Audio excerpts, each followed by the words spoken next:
So, hello everyone. My name is Adam, and I'm the lead programmer of the Edinburgh Green Film Festival. So, we're joined here today by Estevão, the director of the film Amazon Uncovered. Well, thank you so much for joining the call today. I really appreciate you spending time for this conversation. Great. Thank you for the invitation. It's a pleasure to be with you in the festival. Thank you. Yeah. So, first of all, what sort of led you to making this film about the deforestation of the Amazon? Well, you know that the Amazon for the planet, but especially for Brazil, it's a very important region, not only ecological or for the climate, but also for our identity, for our cultural uh, heritage. And as you know, the Brazilian indigenous cultures were born in the Amazon. So the Amazon is a kind of cradle of the Brazilian people.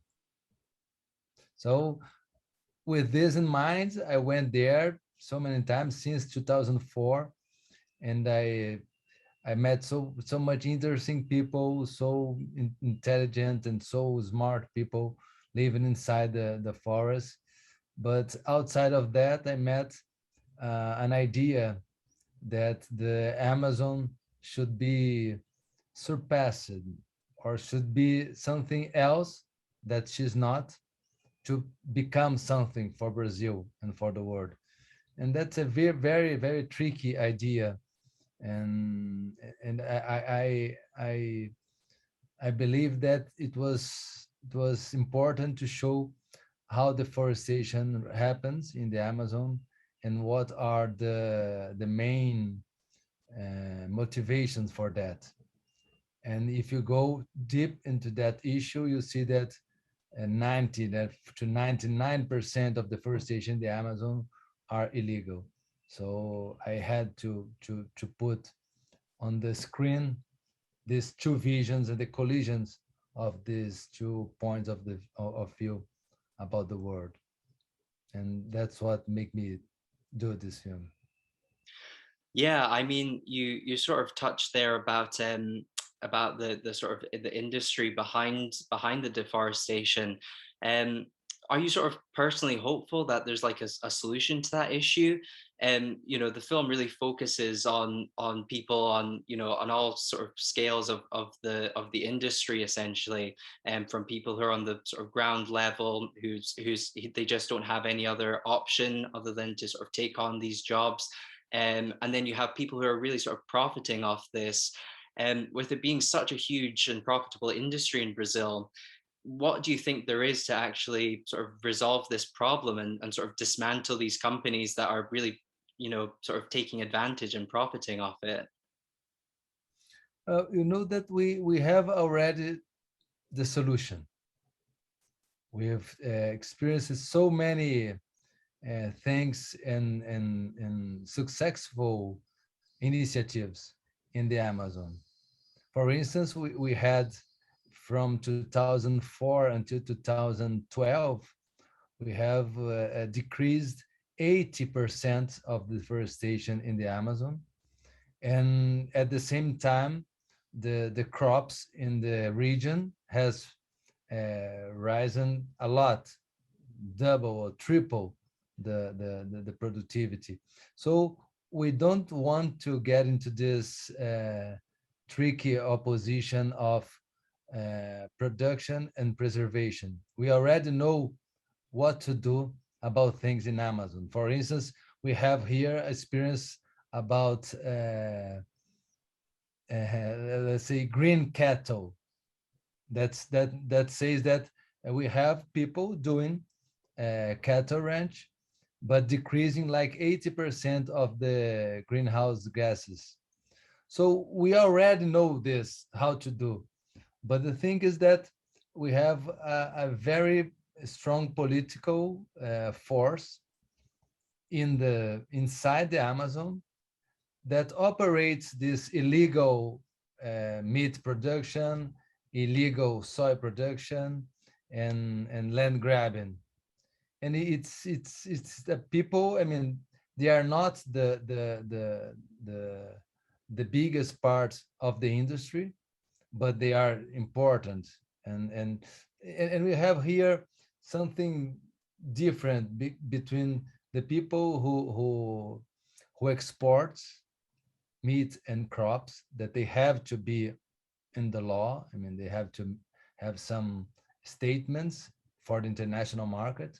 So they are trying to, and sometimes they are already doing, I mean, good things about that.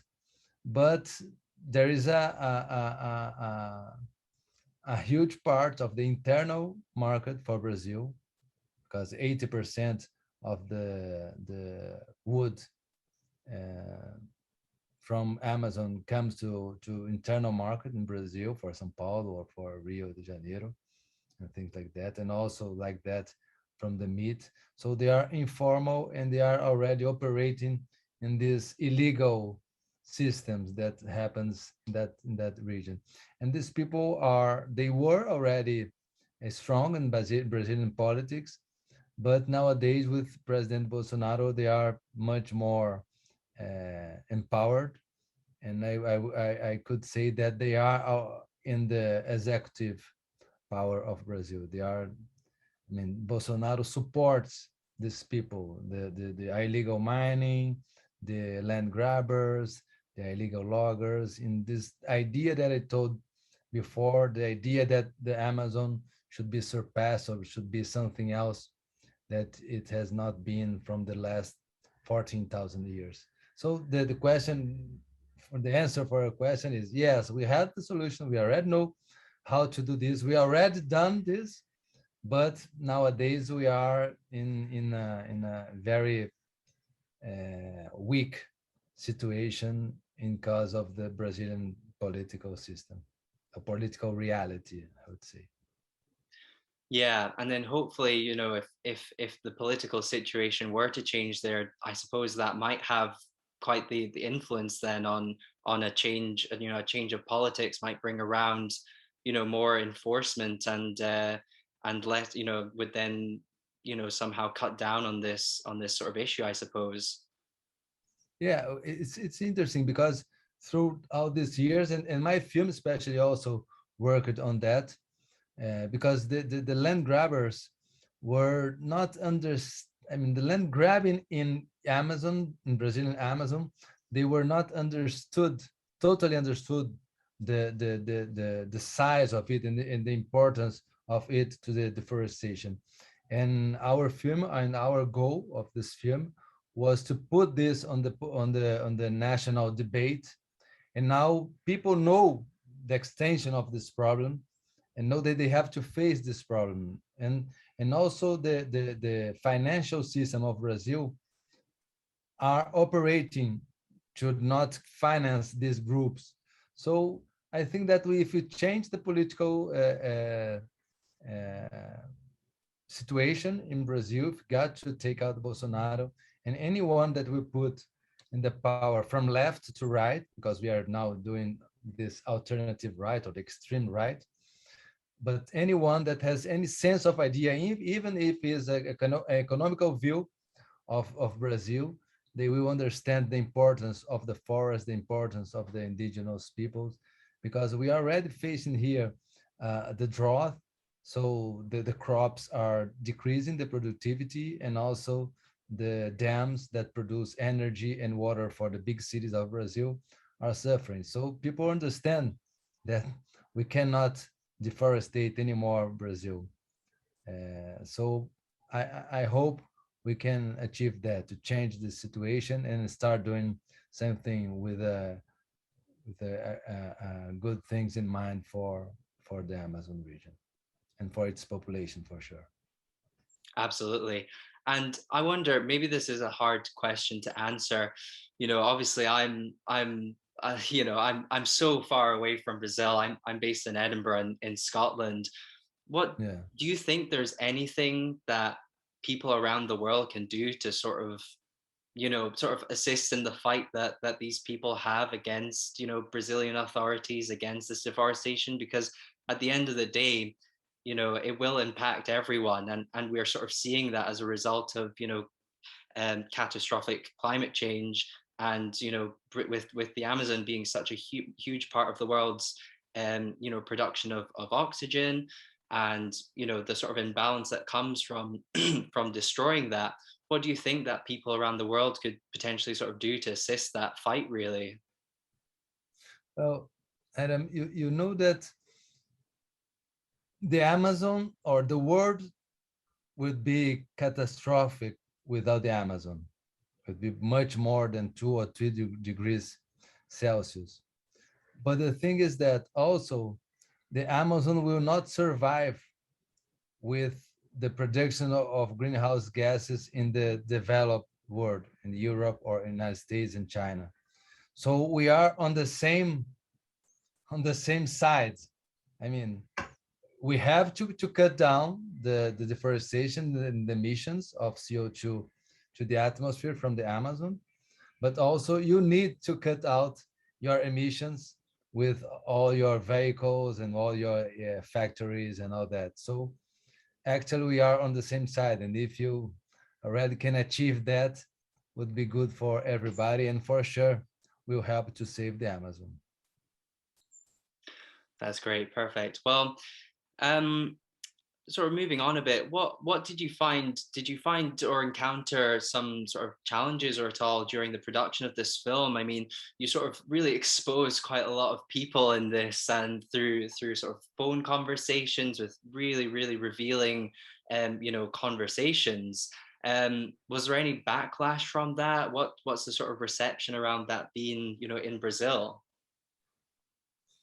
Well, it's interesting because uh, these people are so empowered nowadays that they have no fear. I mean, if you watch the film, what that Agamemnon says on the film, he has no fear. He's saying like absurds with wow, with no consequence on what he's saying. And so, I mean, they are not they don't care about this film at this moment. But what for me was more interesting is because the people who supports these people and supports Bolsonaro government, the film is so real, and the telephone tap and this interview with Agamenon and everything that I went there. I was not from Rio de Janeiro saying something. No, I was there. I was shooting the people. I was interviewing people. So it was so clear what was happening that I had few people saying or denying what I was showing on the movie, and maybe that's the something that for me was really important, because I didn't want it, the film or the Amazon issue to be from the left or from the right or from this party or from the another. No, my idea is, well, we have these illegal people that are doing illegal stuff in the Amazon, and they have to be out of the game. They have to be in jail. So that's the point. And it was important and interesting for me to notice that most people of Brazil, or great part of the audience of the film, and the film has been seen for millions of people, they were not denying what I was showing on the film, but I think that we really got to bring the land grabbing issue to the national debate.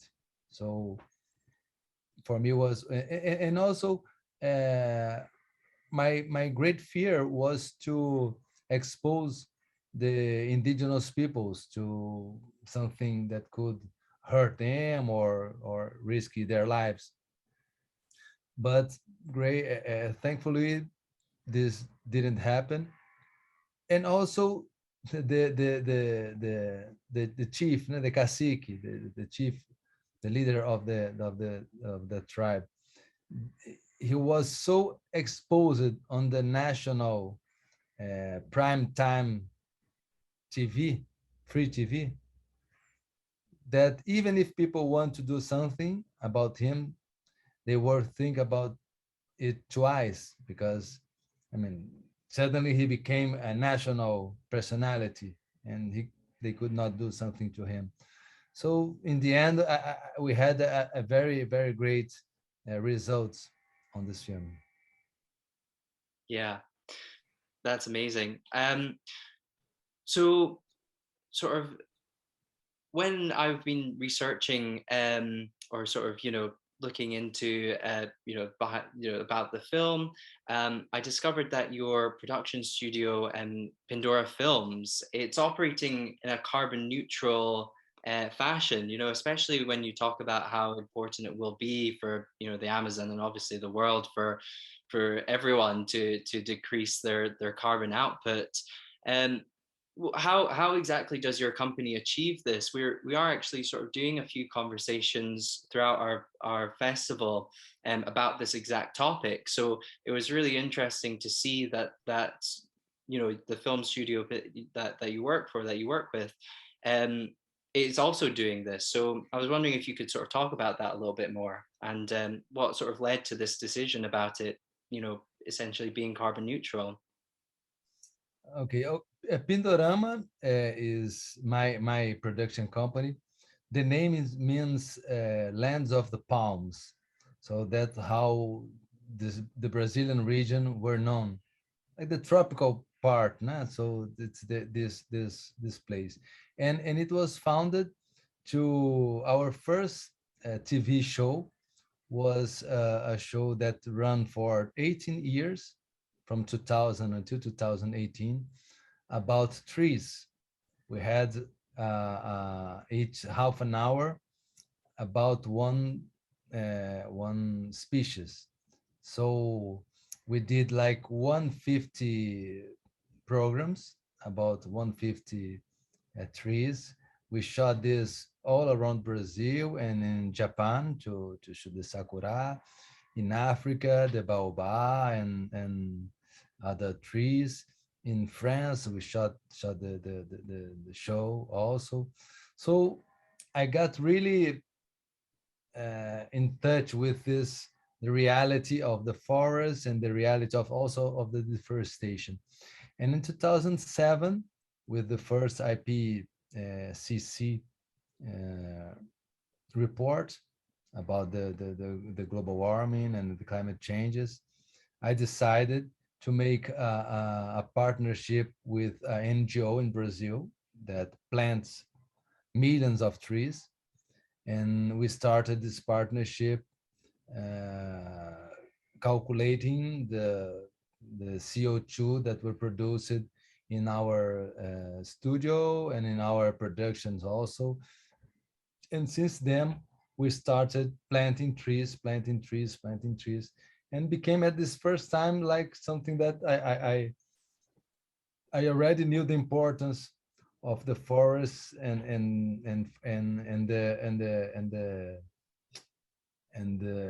to plant trees for the global warming. But nowadays we are, I mean, still doing that. We have planted more than 50,000 trees around Rio and around São Paulo in Mata Atlântica.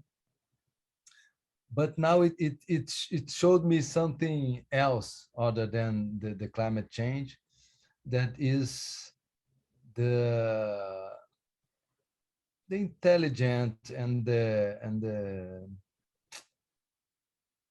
knowledge that the nature and the trees and the people who live with these forests, they have the importance that they have for us, not only because they give us air, water, medicines, food and everything else, but also because we are product of the forest. If there were no forest in this planet for the last 400 million years, we were not supposed to be here. So we have to take care of this environment, to our health, to our mental health also. I see a lot of people in sadness, in desperation.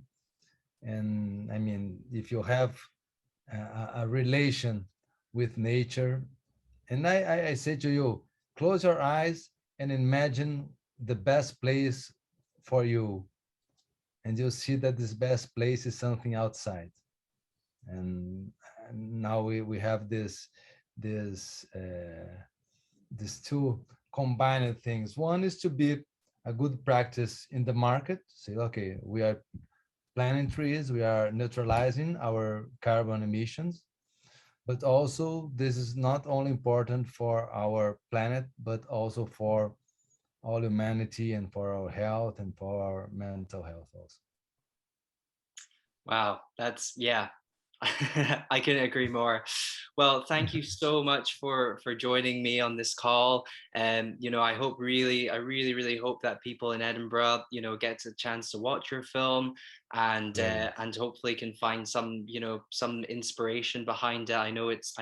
It can be it's a difficult watch at times to see the sort of the level of destruction, but it is also full of hope. I love all the segments with the indigenous people there, and I really love the film and the message that you brought with it. So, and like you say, the themes have really been sort of um really discussed so well in the film.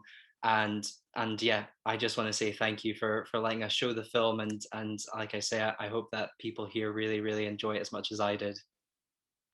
Great. Thanks for the invitation.